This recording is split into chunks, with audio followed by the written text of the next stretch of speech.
रावण बन करके आपकी पत्नी के साथ छल करेगा कि नहीं करेगा? बोलो भाई, करेगा छल कि नहीं? शास्त्री जी आइए, इधर आइए।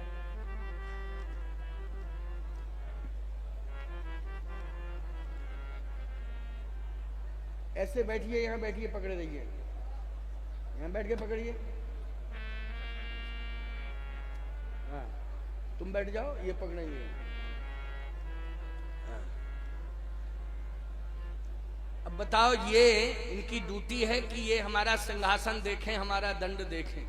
ये तुमको देख रहे हैं और हमें देख रहे हैं, इधर देख ही नहीं रहे व्यवस्था को, हैं? और हम कथा कहने में मस्त हैं, कथा कहने में लगे हुए हैं। चलो खैर, कोई बात नहीं है, कथा सुनने में सब भूल जाते हैं, है नहीं? भूल जाते हैं, इसलिए मस्त हैं, कोई बात नहीं। आइए सुनिए, 2 बजे तक बोलूंगा।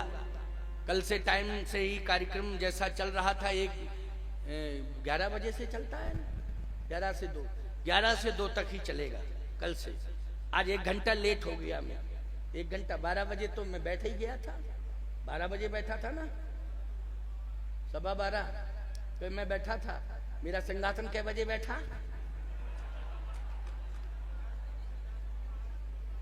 हाँ, 12:04 पर, है नहीं? तो बात यह है कि 1 घंटे 1.25 घंटे लेट हो गया आने में। हो जाता हूं, अब दूर से आया, बीच में लोग रोक लेते हैं। भिंड में टाइम ज्यादा लग गया, भिंड में थोड़ा सा टाइम ज्यादा लग गया। जो कार्य तुम लोग व्यवस्था पग बंदूक करते मेरे साथ, वो भिंड वालों ने कर दिया। यहाँ आके वो तुमको करना पड़ता है ना। तो उन लोगों ने जो है सारी व्यवस्था बना दी, और फिर थोड़ा उनका मन रखना पड़ा सबका, थोड़ा विलंबित हो गया। अब तो मुझे कहीं जाना ही नहीं है, यहीं रहना है। यहां से ज्यादा 2 किलोमीटर दूर रहूंगा, 2 ही किलोमीटर दूर, ज्यादा नहीं। आप लोगों के बीच में ही रहूंगा, ठीक है ना? कहीं जाना नहीं है तो टाइम से ही आऊंगा, लेकिन तुम लोग भी टाइम से आ जाना। इसका मतलब ये नहीं कि मैं टाइम से आ जाऊं और तुम लोग टाइम के बाद आओ। 11 बजे सब आने की कोशिश करना, समझ रहे हो कि नहीं? 11 बजे सारे लोग आने की कोशिश करना। और वैसे तो जगह जो है ज्यादा बहुत लंबी तो नहीं समझ में आ रही है, लेकिन इतनी जगह इधर व्यवस्था बना दी जाएगी साइडों में, क्यों? तो फिर यही है व्यवस्था, और क्या है? कोई बात नहीं है, ये व्यवस्था है। ज्यादा होगा हम पीछे हो जाएंगे थोड़ा सा, तो 2-4 फीट जगह की व्यवस्था और बन जाएगी, है नहीं? इसलिए चिंता मत करो, आनंद लो, विशेष आनंद तुम्हें मिल रहा है। तो चर्चा में ये कर रहा था कि लक्ष्मी जी कह रही हैं कि अगर मरने के बाद जलंधर रावण बनेगा तो मुझे सीता बनना पड़ेगा, और अगर मैं सीता बनूंगी तो जो कार्य आप जलंधर की पत्नी के साथ कर रहे हैं छल, बस उसका स्वरूप बदल जाएगा। क्यों भाई? उसका स्वरूप बदल जाएगा, लेकिन छल आपकी पत्नी के साथ होगा, और करने वाला कोई दूसरा नहीं होगा, वृंदा का पति ही होगा। वो रावण बन के छल करेगा। भगवान नारायण ने कहा, ये भी मैं जानता हूं कि तुम सीता बनोगी, वो ये सब होगा, लेकिन ये जलंधर के प्रभाव से सीता तुम्हारा हरण नहीं होगा, क्योंकि सीता तुम्हारा हरण मेरी प्रेरणा से होगा, और तुम्हारे हरण में ही रावण का मरण होगा, इसलिए तुम्हारा हरण होगा। विनाश के लिए तुम्हारा हरण होगा, उसमें भी मेरी ही सहमति होगी। बोलो, सीता हरण में रावण की क्या हिम्मत थी कि सीता जी को उठा के ले जाता है? और असली सीता को तो खैर छुए ही नहीं सकता था, वो तो नकली माया की सीता थी। बोलो, थी कि नहीं माया की सीता? असली सीता तो प्रभु पद धर ही अनल समानी, जब ही राम सब कहा बखानी।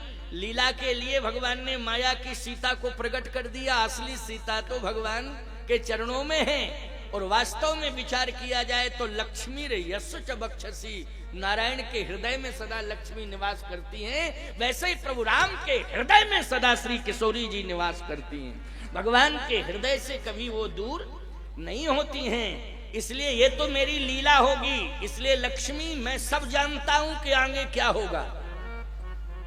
तो आप जलंधर को नहीं मारेंगे, आप वृंदा के सतीत्व को नष्ट करेंगे। भगवान ने कहा जलंधर तो अपने आप मर जाएगा, इससे आपको यश मिलेगा, यश मिलेगा मुझे, आप यश नहीं मिलेगा, यश मिलेगा, आपकी प्रतिष्ठा की रक्षा होगी। भगवान ने कहा प्रतिष्ठा बढ़ेगी, प्रतिष्ठा बढ़ेगी। भगवान ने कहा हाँ। कहे कैसे? कहे मैं जाऊंगा वृंदा के पास और छल करूंगा तो वृंदा श्राप देगी, और कन्फर्म है कि श्राप देगी तो मैं पत्थर बनूंगा और काला पत्थर बनूंगा। संसार में जितने मंदिर हैं उन मंदिरों में जो पत्थर से परमात्मा की आकृति बन के जाएगी, उन समस्त पत्थरों में प्राण प्रतिष्ठा की जाएगी। लेकिन वृंदा के द्वारा जो श्राप में मैं पत्थर बनूंगा, बिना ही प्राण प्रतिष्ठा के मैं प्रतिष्ठित हो जाऊंगा, शालिग्राम बनकर के दुनिया में पूजा जाऊंगा। बोलो शालिग्राम की प्रतिष्ठा होती है, जल्दी बोलो। और ये शालिग्राम बनाया किसने, जल्दी बोलो। वृंदा ने बनाया कि नहीं बनाया? तो बोलो भगवान की ऐसी प्रतिष्ठा बढ़ी श्राप से कि और मंदिरों में मूर्तियों में प्रतिष्ठा करानी पड़ेगी। लेकिन वृंदा ने जो श्राप दिया वो भगवान बिना ही प्रतिष्ठा के प्रतिष्ठा उनकी, कोई जरूरत नहीं है कि प्रतिष्ठा कराई जाए। और याद रखना, करोड़ों के मंदिर बनवा दो, कई 100 करोड़ की लागत से मंदिर बनवा देना, जयपुर जोधपुर की दुकान में जाकर के कई हजार रुपए की कीमत की मूर्तियां लाना प्यारे, लेकिन सत्य कहता हूं नित्य स्तवन अवश्य यदि होगा, पूजन अर्चन वंदन सर्वप्रथम होगा तो शालिग्राम भगवान का होगा प्यारे। इसके बाद अन्य मूर्तियों को स्पर्श किया जाएगा। बोलो सबसे पहले किसका पूजन होगा? शालिग्राम भगवान का होगा। चरणोदक तुम किसका लेते हो? शालिग्राम भगवान का लेते हो। पूरी दुनिया बोलो किसका चरणोदक लेती है? शालिग्राम। बोलो प्रतिष्ठा घटी के बढ़ी? बढ़ी प्रतिष्ठा कि नहीं बढ़ी? प्रतिष्ठा बढ़ी। और सुन लीजिए, लक्ष्मी जी से कहा कि सुनो लक्ष्मी, अभी मुझे जाने दो, फिर देखना उस लीला का तुम दर्शन करना कि वृंदा श्राप भी देगी और वृंदा माफी भी मांगेगी। वृंदा श्राप भी देगी और वृंदा माफी भी मांगेगी। लेकिन देखना तुम, अभी मुझे जाने दो। लक्ष्मी जी ने प्रणाम किया, कहा ठीक है नारायण, आपकी व्यवस्था है। देखो एक बात बताएं, यदि कोई सत्ताधारी अपनी सत्ता का संचालन अपने विवेक से कर रहा है तो पत्नी को हस्तक्षेप नहीं करना चाहिए। क्यों भाई? उसकी व्यवस्था है, वो अपने विवेक से। राष्ट्रपति रामनाथ कोविंद जी हैं, ईमानदारी से बताओ, वो राष्ट्रपति हैं, राष्ट्रपति उनको बनाया गया है। राष्ट्रपति के जितने भी अधिकार हैं उनका प्रयोग वो अपने विवेक और संविधान से करेंगे कि पत्नी के कहने से करेंगे? जल्दी बोलो। संविधान के हिसाब से करेंगे, अपना विवेक और संविधान, पत्नी के कहने से नहीं। इसलिए लक्ष्मी जी ने कहा महाराज आप सर्वाधिकार सुरक्षित हैं, आपके मार्ग में मैं बाधक नहीं बनना चाहती हूँ, अवरोधक नहीं बनना चाहती हूँ, लेकिन बस प्रार्थना करना चाहती हूँ। नारायण ने कहा मेरी लीला देखना लक्ष्मी, तुम भी आश्चर्यचकित हो जाओगी। और जैसे ही लक्ष्मी जी ने प्रणाम किया और नारायण जब चले साहब, तो जैसे ही पहुंचे तो सुनते जाना ध्यान से। छल कर तारे उतास व्रत, भगवान ने छल किया और वृंदा का व्रत भंग किया। और जैसे ही वृंदा का व्रत भंग हुआ, जलंधर अपने आप मर गया प्यारे, उसका अस्तित्व समाप्त हो गया। उसी समय जलंधर का अस्तित्व समाप्त हो गया। वृंदा को जब पता लगा कि मेरे साथ छल हुआ तो वृंदा क्रोध में आ गई और श्राप दे डाला कि जाओ तुम काले पत्थर हो जाओ। मैं जानती थी कि तुम भगवान हो, लेकिन भगवान ऐसा काम कभी नहीं कर सकता है। मैं नहीं मानती हूं कि तुम भगवान हो, सारी दुनिया को ये बताऊंगी कि ये भगवान नहीं है, इनको भगवान मत मानना। भगवान ने कहा पहली बात तो ये है कि मैं कभी कहता नहीं हूं कि मैं भगवान हूं, अब ये दुनिया से बातें करो, दुनिया क्यों मुझे भगवान मानती है, और दुनिया मानती है तो मैं क्या करूं इसके लिए, लेकिन मैं कभी नहीं कहता हूं कि मैं भगवान हूं। वृंदा ने कहा लेकिन आपने मेरे साथ छल क्यों किया? अगर आप भगवान हैं तो आप धर्म की रक्षा करने के लिए आए हैं कि धर्म को नष्ट करने? भगवान ने कहा धर्म की रक्षा करने के लिए।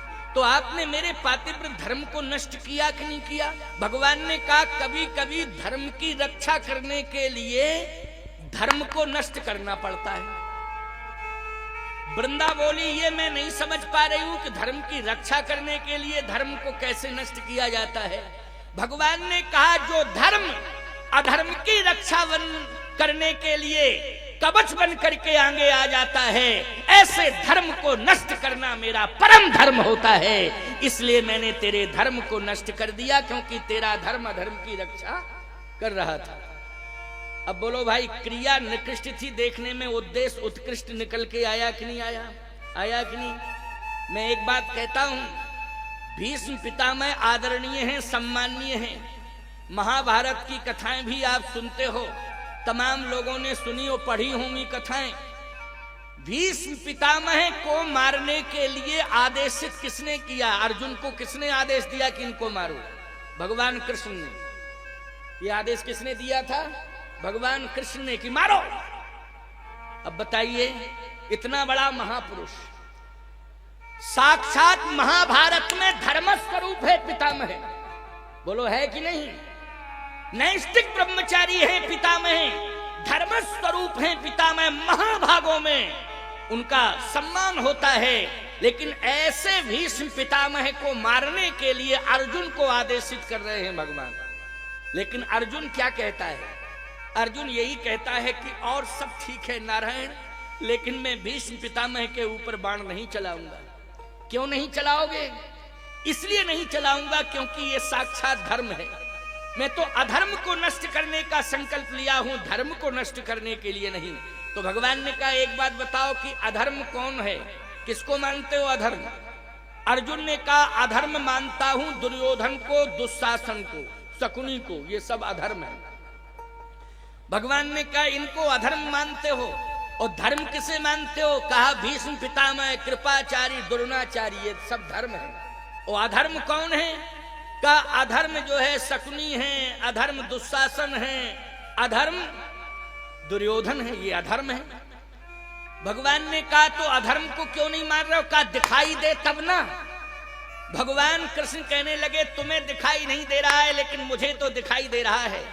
हे अर्जुन, भीष्म पितामह, कृपाचार्य, द्रोणाचार्य, ये तीनों धर्मों के पीछे तीनों अधर्म छिपे हुए हैं। इसलिए जो धर्म की अधर्म की रक्षा करने में कवच का काम करता है, सबसे पहले उसी धर्म को नष्ट करना चाहिए। यही मेरी आज्ञा है कि इनको मार दो, क्योंकि ये अधर्म की रक्षा करने में लगे हुए हैं। इसलिए मैं कहता हूं भैया, समझने की कोशिश करना चाहिए, समझने की कोशिश करना चाहिए।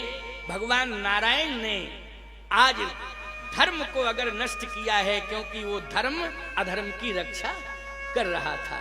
इसलिए जीवन में हमें एक संकल्प लेना चाहिए कि हम अधर्म का साथ न दें, हम अधर्म का साथ न दें, ये हमारा परम धर्म है। तो आइए मैं सुनाना चाहता हूं, और आप सबको एक बड़ा ही सुंदर चिंतन दे रहा था कि हम सब क्रिया और उद्देश्य, हमारी क्रिया भी उत्कृष्ट होनी चाहिए, उद्देश्य भी उत्कृष्ट होना चाहिए। यदि क्रिया देखने में निकृष्ट प्रतीत होती है तो उद्देश्य हमारा निकृष्ट नहीं होना चाहिए, उद्देश्य हमारा उत्कृष्ट होना चाहिए। रामचरितमानस में जैसे अम्बा केकई के लिए लोग कहते हैं कि केकई की क्रिया निकृष्ट है। क्या है क्रिया केकई की? कि राम जी को वन भेज रही है, मानी कौशल्या के बेटे को वन भेज रही है, और अपने बेटे को राज्य मांग रही है। इसके लिए पति के प्राण भी जा रहे हैं तो भी चिंता नहीं कर रही है कि भले ही पति के प्राण चले जाएं, लेकिन मेरा बेटा राजा बन जाए। लोग कहते हैं कि स्वामी जी, नारी का धर्म क्या है? पति के चरणों में समर्पण करना, यह नारी का धर्म है। पुत्र के प्रति मोह तो करना चाहिए, लेकिन पति के चरणों में उसका समर्पण होना चाहिए। ये मैं नहीं कहता हूं कि संतान के प्रति मोह ना हो, अरे माँ है तो मोह तो रहेगा ही संतान के प्रति, लेकिन मोह तो होना चाहिए। लेकिन समर्पण किसके प्रति होना चाहिए? समर्पण होना चाहिए पति के प्रति। लेकिन कैकेयी ने पुत्र के प्रति मोह किया और संपत्ति के प्रति समर्पण किया। समर्पण कहां किया? संपत्ति में समर्पण किया और भरत के प्रति मोह किया। लेकिन पति के प्रति उसका यही भाव है कि ये रहे चाहे ना रहे दुनिया में, लेकिन मेरा बेटा राजा बन जाए। लेकिन प्यारे एक बात सुन लो, ये बहिरंग दृष्टिकोण है, लेकिन अंतरंग दृष्टिकोण हम आपको बता रहे हैं, सुन लीजिए। कैकेयी ने जो भी किया है वो अपनी इच्छा से नहीं किया। किसकी इच्छा से किया? राम जी की इच्छा से किया है, अपनी इच्छा से नहीं। अच्छा, सरस्वती जी ने जो भी किया था, चर्चा चल रही थी ना, सरस्वती जी ने जो भी किया है वो इंद्र की इच्छा से किया है कि राम जी की इच्छा से किया? राम जी की इच्छा से किया, इंद्र की इच्छा से नहीं किया। इंद्र को तो फटकार लगाई ना, ऊंच निवास नीच करतूती देख न सकई पराई विभूति, फटकार लगाई सरस्वती ने। लेकिन राम जी ने जब प्रेरित किया सरस्वती जी को, तब सरस्वती जी भगवान की प्रेरणा पाके अयोध्या में आई। तो इसका मतलब यह है कि सरस्वती इंद्र के कहने से नहीं आई, सरस्वती तो भगवान राम के कहने से अयोध्या में आई। और सरस्वती जी ने जो भी कार्य किया है भगवान के कहने से किया। नाम मंथरा मंदमती चेरी के कई के ओ अजस पिटारी ताही कर गई गिरामती फेर। सरस्वती जी ने मंथरा की मति को भ्रमित कर दिया और मंथरा ने जाकर के कैकेयी की मति को भ्रमित कर दिया। लेकिन ये क्रम जो जुड़ रहा है भ्रमित करने का, रामन जी की इच्छा से जुड़ रहा है। कैकेयी अपनी इच्छा से कुछ भी नहीं कर रही, बल्कि कैकेयी ने बोलो मंथरा का विरोध किया था कि नहीं किया था? आप सब रामायण पढ़ते हो, जब मंथरा ने इस प्रकार की बात कही कि कद्रु बिनते हैं दीन दुख तुम्हें कौशला दे, आदि आदि बातों से भ्रमित करने की कोशिश की मंथरा ने, तो उस समय राम विरोधी बयान सुन करके कैकेयी ने आंखें लाल कर ली। तो तेरी जबान पकड़ के खींच लूंगी अगर तुमने राम के विरोध में बयान दिया। खबरदार, आज के बाद निकल जा यहाँ से, आज के बाद मुझे दिखाने की आवश्यकता नहीं है। तू जानती नहीं है कि मैं राम से कितना प्रेम करती हूँ और राम मुझसे कितना प्रेम करता है। मुंह पर करही स्नेह बिसेखी मैं करी प्रीति परीक्षा देखी। मैंने परीक्षा ले ली है, राम जितना प्रेम मुझ पर करता है संसार में किसी पर नहीं करता है। इतना प्रेम करने वाला राम, जिसने अपना सब कुछ निछावर कर दिया मेरे चरणारविंदों में, ऐसे राम को मैं वन भेजूं कभी नहीं हो सकता। जो विधि जन्म दे कर छोहू तो हो ये राम सिय पूत पतोहू। और मंथरा सुन ले, मैं भगवान से प्रार्थना करती हूँ कि इस जन्म में तो मैं सौभाग्यशाली हुई कि कौशल्या से ज्यादा प्रेम राम कैकेयी पर करता है। और याद रखना, सीता जितना मुझसे प्रेम करती है ये मैं ही जानती हूं। कितना प्रेम करती है मेरे प्रति कैकेयी कहती है ये मैं ही जानती हूं। मंथरा तू नहीं जान सकती है। राम कितना प्रेम करता है ये मैं जानती हूं, तू नहीं जानती है। मैं परमात्मा से प्रार्थना करती हूं अगले जन्म में यदि मुझे नारी बनाना तो निश्चित रूप से मैं यही मांग रही हूं कि मुझे राम जैसा बेटा और सीता जैसी वधू देना। राम जैसा पुत्र मिलना चाहिए और सीता जैसी पुत्र वधू मिलना चाहिए अगले जन्म में भी। ईमानदारी से बताओ, कैकेयी राम के प्रति कितना स्नेह रखती है और राम जी का कितना समर्पण कैकेयी के चरणारविंदों में है। कभी ऐसा हो सकता है कि कैकेयी राम को वन भेजने की बात कहे और भरत के लिए राज्याभिषेक की बात कहे, लेकिन याद रखना ये सब कुछ जो हुआ है माँ कैकेयी ने भी जो भी किया है भगवान राम की इच्छा से किया, ना मंथरा की इच्छा से किया और न सरस्वती की इच्छा से किया। कैकेयी ने भी किसकी इच्छा से किया है, जल्दी बोलो? राम जी की इच्छा से। अब आप सुनते जाना, बहुत बढ़िया बात है। जीवन में एक होता है प्रकाश और एक होता है विकास। तो विकास और प्रकाश, अंतर क्या है विकास और प्रकाश में? विकास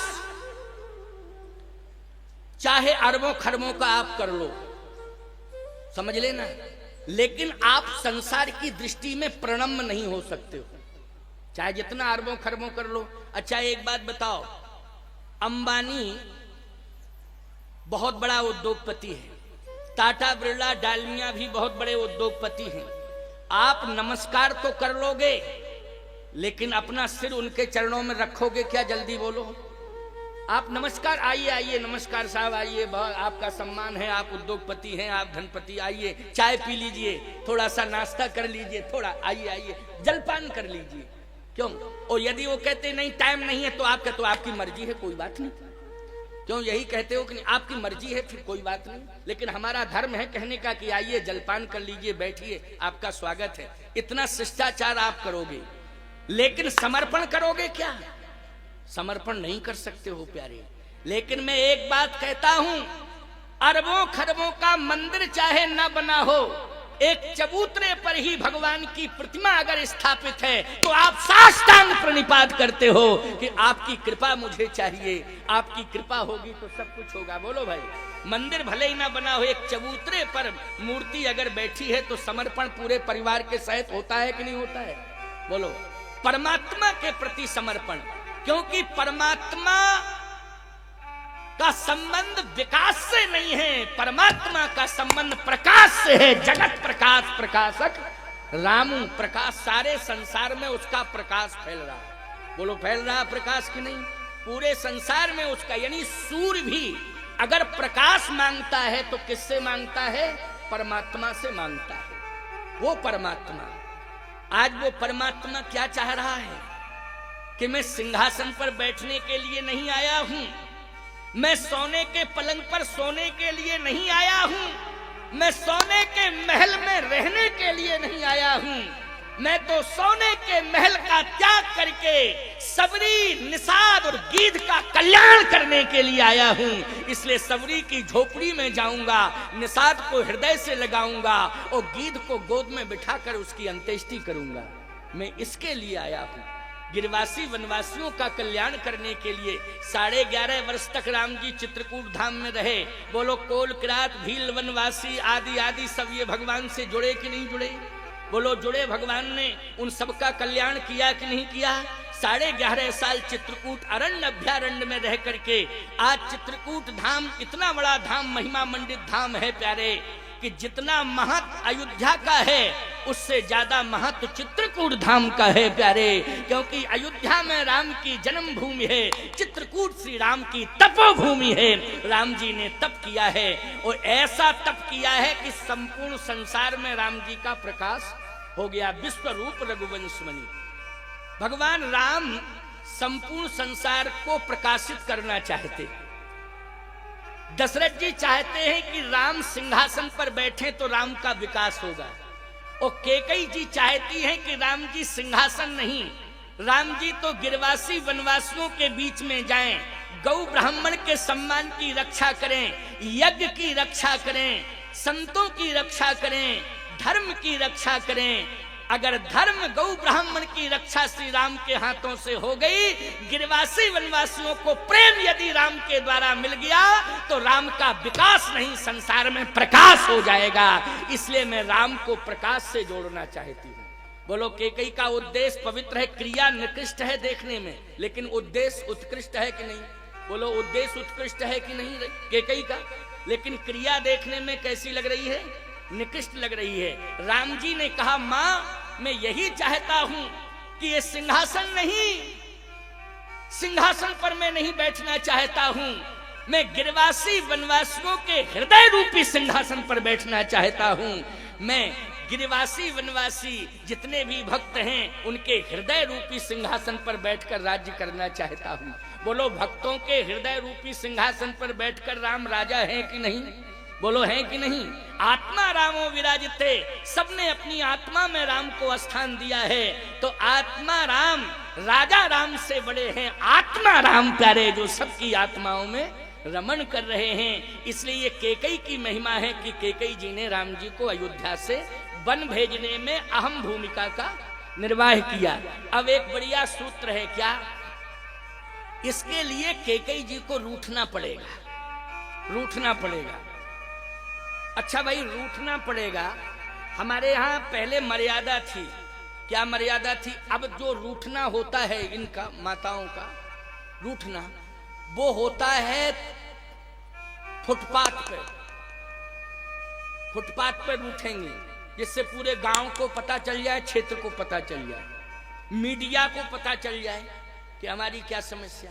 लेकिन पहले महिला रूठती थी, नारी रूठती थी तो बाहर आवाज नहीं जाती थी, आवाज नहीं जाती थी, ये मर्यादा थी। ऐसी ही मर्यादा होनी चाहिए। हम ये नहीं कहते हैं कि तुम अपनी मांग की पूर्ति ना करो, लेकिन मांग की पूर्ति करना है तो सड़कों पर नहीं। याद रखना, मंडप के नीचे जिसने आश्वासन दिया है कि मैं तुम्हारी हर मांग की पूर्ति करूंगा, उसी से तुम्हें मांगने का अधिकार है। फुटपाथ पर मांगने का अधिकार नहीं है, उसी से मांगने का अधिकार है। लेकिन उससे कहां मांगने का अधिकार है? मंडप के नीचे ये भी बताया जाता है कि सदा अपने साथ मर्यादा रखना। बोलो क्या रखना? मर्यादा रखना, अपने साथ सदा मर्यादा रखना। ये मर्यादा का श्रृंगार माताओं सबसे ज्यादा महत्वपूर्ण है। ये सोने चांदी का श्रृंगार उतना महत्वपूर्ण नहीं है जितना मर्यादा का श्रृंगार महत्वपूर्ण है। सोने चांदी का श्रृंगार यदि होगा तो कभी न कभी अपमान होगा, लेकिन मर्यादा का श्रृंगार तुम्हारे साथ रहेगा, सदा सम्मान तुम्हारा होता रहेगा। कोई माई का लाल अपमान नहीं कर सकता है। बोलो मर्यादा का श्रृंगार होगा, सदा सम्मान होगा कि नहीं? और सोने चांदी के आभूषणों से कितने बार डकैती पड़ गई, कितने बार राहजनी में लूट लिया गया, तो बोलो अपमान हुआ कि नहीं हुआ? लेकिन मर्यादा का श्रृंगार यदि तुम्हारे साथ रहेगा तो हर डगर पर, हर पल में, हर नगर में, सर्वत्र यत्र तत्र सर्वत्र क्या होगा? सम्मान ही सम्मान होगा। इसलिए जीवन में यदि हमारी कोई मांग हो तो मोहल्ला को पता नहीं चलना चाहिए, केवल पति से मांग हो। और मांग कैसी होना चाहिए, किस तरह से? कैकेयी जी ने अपनी मांग कहां रखी? बोलो राजमहल के अंदर मांगा है कि को भवन में मांगा? बोलो राजमहल में नहीं। सीधी चली जाती राजसभा में, कहती हमारी मांगे पूरी करो, हमारी मांगे पूरी करो। लोग कहते हैं कि नहीं कहते? आजकल तो लोग जो है सीधे जाते हैं विधानसभा के सामने, बोलो लोकसभा के सामने, विधानसभा के सामने, लोकसभा के सामने सीधा चैलेंज करते हैं। मांग रहा है हिंदुस्तान रोटी कपड़ा और मकान, सबको चाहिए ये सामान, हमारी मांगे पूरी करो। बोलो मांग होती कि नहीं होती है? कांप जाता है प्रधानमंत्री, कांप जाता है मंत्रिमंडल। अब मांगे कैसे पूरी हो? बोलो भाई, एक बार हमारी कथा हो रही थी इंदौर में, इंदौर में हमारी कथा हो रही थी तो काफी पब्लिक थी, वहां बहुत भीड़ थी। पीछे से कुछ आवाज आ रही थी, करीब करीब 50-100 लोग होंगे पीछे से आ रहे थे, बड़ी जोर जोर से आवाज लगा रहे थे। तो मैंने कहा ये शोर कैसा हो रहा है भाई? बोले महाराज कुछ नेता लोग आ रहे हैं, अपनी मांगे। हमने कहा ये तो धर्म सभा है, ये विधानसभा थोड़ी है। क्यों भाई? ये विधानसभा नहीं है, ये तो धर्म सभा है, इसमें मांग की क्या जरूरत है? तो सरकार के सामने मांग की जाए। बोले महाराज यहाँ जन सैलाव है, इसलिए वो प्रदर्शन कर रहे हैं कि कम से कम हमारी बात 100 लोग रखेंगे तो यहाँ कई हजार लोग हैं वो सुनेंगे, तो प्रभावित होकर हमारे आंदोलन के सहभागी बनेंगे। हमने कहा ये धर्म सभा में इस प्रकार का प्रदूषण नहीं फैलाना चाहिए, लेकिन कुछ उद्दंड थे, माने नहीं। बोले मांग रहा है हिंदुस्तान रोटी कपड़ा और मकान, सबको चाहिए ये सामान। तो हमने भी कहा कि थोड़ी धारा बदल दे हम, तो हम भी मंच से बोल पड़े, जेल चले जाओ श्रीमान, मिल जाएगा सब सामान, रोटी कपड़ा और मकान। चले जाओ सेंट्रल जेल में, सब कुछ तुम्हें मिल जाएगा।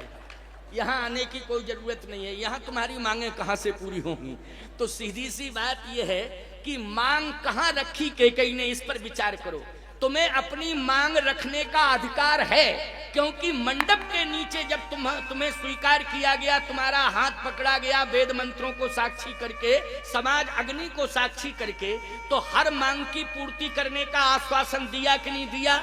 दिया है, उसी से तुम्हें मांगना है। लेकिन मांगने का तरीका कैसा होना चाहिए, इस पर विचार करो। मर्यादा में मांगो, पति से मांगो, और ऐसा मत मांगो कि पति के प्राण चले जाएं।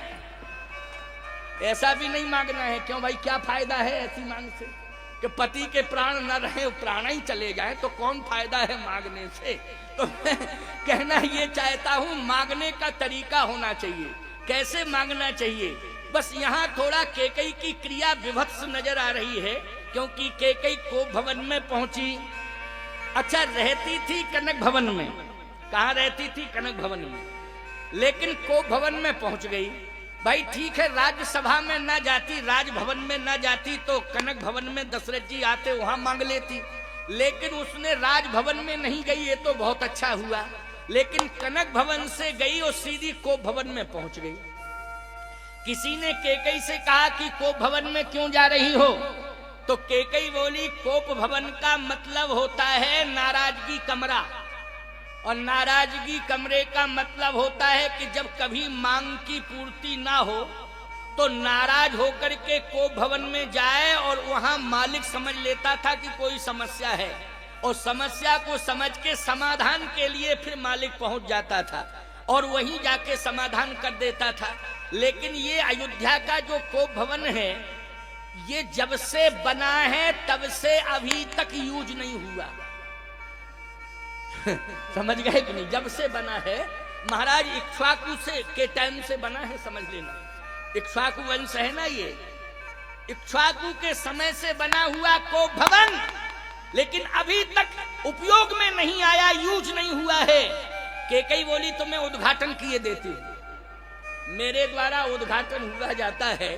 तो कैकेयी गई और प्रवेश कर गई साहब, और जैसे ही कोप भवन में प्रवेश की तो अंधकार ही अंधकार था। अंधकार, क्योंकि कोप भवन मानी होता है क्रोध का भवन। अच्छा, आंखों में अगर क्रोध आ जाए तो दिन के 12 बजे भी अंधकार हो जाता है कि नहीं? आंखों पे क्रोध आते ही अंधकार छा जाता है। हाँ, थोड़ा सा माइक ठीक करो बेटा, ये आवाज स्पार्किंग हो रही है ना कहीं से। तो क्यों हो रही स्पार्किंग? पानी तो नहीं बरसने लगा है? अच्छा अच्छा, फिर कहां से हो रहा है? कोई बात नहीं, ठीक कर लो। देखो एक बात बताएं आपको, कभी भी रसोई में भोजन बन रहा हो, भोजन बनाने वाले को डिस्टर्ब मत करो, नहीं तो उस दिन तुम भोजन ही नहीं कर सकते हो। मिर्च ज्यादा डाल देगा, नमक ज्यादा डाल देगा, है? भोजन का स्वाद बिगड़ जाएगा, है नहीं? यही कहो कि वाह बहुत अच्छा भोजन बनाते हो, है? या बनाती हो, क्यों भाई बहुत अच्छा, थोड़ा तारीफ करो तो मन से भोजन बनेगा। ऐसे ही गाड़ी चलाने वाला ड्राइवर, बगल में मालिक बैठा हो और बगल में ड्राइवर गाड़ी चला रहा, और कहा जाए तुम बेवकूफ ड्राइवर हो, चलाना नहीं जानते हो, तुम ऐसे नहीं चलाना चाहिए तुमको, तुम बहुत ही नालायक हो, तुमको चलाना नहीं आता है, तुम बहुत मूर्ख ड्राइवर हो। ईमानदारी से बताओ, दिमाग खराब करोगे उसका तो ऐसी टच करेगा गाड़ी के तुम निपट जाओगे और वो भाग जाएगा, क्योंकि उसके हाथ में स्टीयरिंग है। बोलो है स्टीयरिंग कि नहीं? तो कभी भी ड्राइवर को डिस्टर्ब मत करो, गाड़ी चला तारीफ करो उसकी, बहुत अच्छी गाड़ी चलाते हो बेटा, लेकिन थोड़ा धीमा चलाया करो, लेकिन चलाते तुम बहुत अच्छी हो गाड़ी, हम बहुत प्रसन्न हैं तुम्हारे ऊपर। फिर जब मंजिल पालो तो भले ही भगा दो उसको, समझ गए हो कि नहीं? लेकिन रास्ते में दिमाग खराब नहीं करना चाहिए। ऐसे ही ऑपरेटर माइक का, अब प्रवचन चल रहा है और हम उसकी खींचतान शुरू कर दें बेचारे की, तो पता नहीं कौन सा सिस्टम गड़बड़ कर दे तो गला ही निपट जाएगा, फिर अस्पताल के चक्कर काटते फिरो। लेकिन बहुत अच्छा है, बढ़िया साउंड है, तारीफ है तुम्हारे साउंड, एकदम तारीफ है, गजब की बात है? अच्छा एक बात बतावें, हम जो तुम्हारे साउंड की तारीफ कर रहे हैं ये भिंड जिला तक सीमित नहीं है, ये यूट्यूब चैनल के माध्यम से जो है कई प्रांतों में और कई राष्ट्रों में ये हमारा संदेश जा रहा है। तो बेटा तुम्हारे माइक की तारीफ हो रही है कि नहीं? इसलिए इसका ध्यान रखना। तो बहुत अच्छे बच्चे हैं, हम आशीर्वाद देते हैं और कभी कभी व्यवस्था में हो जाता है, तो ये तो कंडीशन पर डिपेंड कर